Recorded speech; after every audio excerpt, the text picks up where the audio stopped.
Okay, you're going to start by getting your string and either putting a knot at one end or a little piece of tape. Okay, that way it does not go through your paper and it stays. To thread the needle, you need to get your end of your string and you need to bend it so you're not putting the end of the string through the eye of the needle. And then you need to push that through the eye. Okay, you are not going to knot the top, you are going to leave a tail. The tail should be about that long, and then while I'm actually working, I'm going to hold the needle by the eye so that that string is not pulled and it doesn't come out. All right, I already have my paper poked, so you need to start with just a straight line, and we're going to start with the running stitch. I am going to start on the back of the paper because I don't want that tape to show up on the front. Okay, I pulled that tight, so this is all the way on the back. Don't pull it too tight because your paper will rip. And then a running stitch is just going to be, if I'm on the front, I go down that next hole on the front, and if I'm on the back, I'm going to go through on the back. Make sure if you're on the back, you are stitching through the back, and if you're on the front, you are stitching through the front. You are not going on the side of your paper at all. That would be bad. Okay, so I'm just going to go to the next opening. Right, this is just a regular stitch. So if you had consumer science and you learned how to stitch or someone taught you to sew, this is probably the regular one you already know. Okay, the next one's a back stitch. I also already have a really nice straight line already ready. On your project, you don't have to do a straight line, but for practice, that's what we're going to do because it's a little bit easier. Okay, and again, I'm just going to stitch through to the front. I'm going to go to the next hole. Okay, and this is going to look like a running stitch when I start. Okay, just going to the next spot. Now, on a running stitch, I would just go forward to the next hole. I'm not going to do that. I'm going to go back one. So I'm going to go back to where I already have a stitch. And this is going to connect them. A back stitch looks like a connected line. Okay, I'm on the back of my paper now. I am going to go to the next hole that doesn't have any string. I'm going to poke front to my paper, and then I'm just going to go back. So I'm just going back one so I can connect that line. Okay, and again, I'm on the back. I'm going to go to the next spot that doesn't have any string in it. I'm going to go to the front, and again, I'm going to stitch back one. Okay.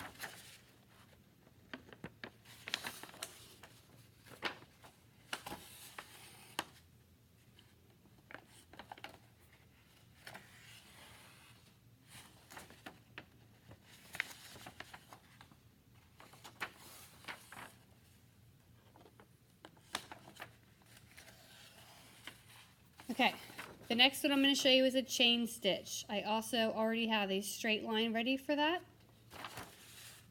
Okay, so just like I have started my other ones, I'm just going to go through to the front of the paper. Okay, now for this one, okay, I am going to go in where I already have the string. Okay, I'm going the exact same spot. I am not going to pull it tight because if I pulled it tight, it would completely undo that stitch. I am just leaving a loop, and on the back, I am going to go to the next open hole. Okay, and on the front, I'm going to go through that loop that I left. Okay, so again, sorry, I'm trying to get the angle right on the camera. Okay, I'm going to go through. Okay, I'm just going through the bottom of that first link in my chain. I am going to leave a loop because if you pull it tight, it is going to undo it. Okay, I am leaving a loop. And then on the back, I'm going to go to that next spot that doesn't have any string. I'm going to check and make sure that on the front, I am going right through that loop. Okay, so now it's going to make another link in that chain. I'm going to do the same thing again. I'm going to go right through where the string is already at. Leave a loop. And on the back, I'm going to go to the next spot that doesn't have any string. Okay, on the front, I make sure I'm going through the loop. Okay, once I end that chain and I like the way it looks, I'm just going to do one stitch down, pull that tight, and then I could taper knot the back of that or move on to the next place I want to do a stitch. Okay, for my feather, I'm going to start with a triangle. So you can see I have those 3 holes already poked, so 2 on the top, 1 on the bottom.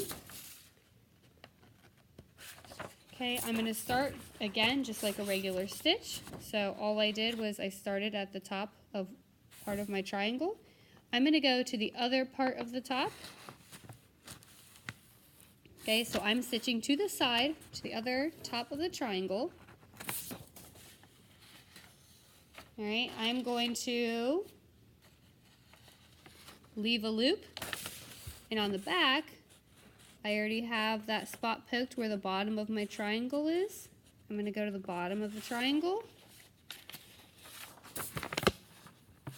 Okay, and on the front, I made sure I went through that loop that I left. I'm going to pull that and it's going to make a V. Okay, this bottom of my first triangle that I made is now going to become the top of the next triangle. So you can either go to the left or the right. I'm going to work to the right first. So this is the top. I make a new top. Again, this is right to the side, and I make a new bottom. Okay, so I'm going to go to the other top. I'm going to leave a loop. Okay, I'm going to check the back. There's the bottom. I'm going to go right through the bottom. I'm going to make sure that goes through the loop. And I'm going to pull that tight. Okay, I went to the right that time, so now I need to go to the left. This becomes the new top of my next triangle.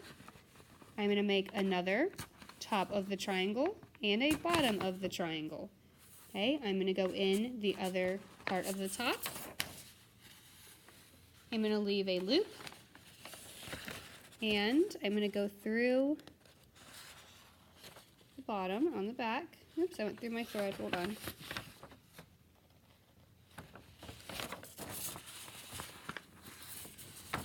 Okay, it's going to look just like that. Okay, so I went to the right that time. Now I will go to the left. So this becomes the next top of the triangle.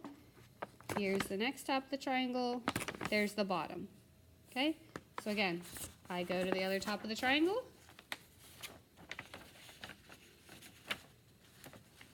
All right. I am leaving a loop just like I was before. I go to the bottom of the triangle on the back. I'm going to pull through that loop, okay, and I have a feather. Now, you could keep going and make your feather stitch as long as you wanted. I'm going to end it right there.